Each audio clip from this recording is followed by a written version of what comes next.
ভাইয়ের সালাম নিন, গাড়ি মার্কায় ভোট দিন।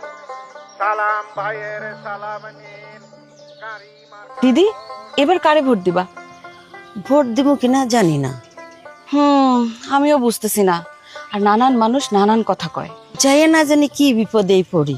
কিন্তু খবরে দেখলাম কইলো এইবার নাকি ভালো ভোট করব। আর নারায়ণ কাকাও কইতেছিল এবার সেনাবাহিনী থাকবো, কোনো ঝামেলা হইব না। ওই যে নারায়ণ কাকা আসতেছে। কাকা নমস্কার। নমস্কার। কিরে মা, কেমন আছিস? ভালো আছি। তোমরা কি নিয়ে কথা কইতাছিলা? কাকা, আমরা নির্বাচন নিয়ে কথা কইতেছিলাম। আচ্ছা, আমরা কি এবার ভোট দিতে যাবো? অবশ্যই যাইবা, ভোট আমাগো অধিকার।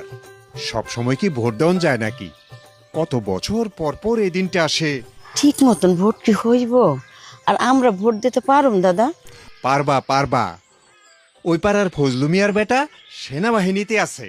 সে কইছে তারা কিন্তু এবার খুব সোচ্চার।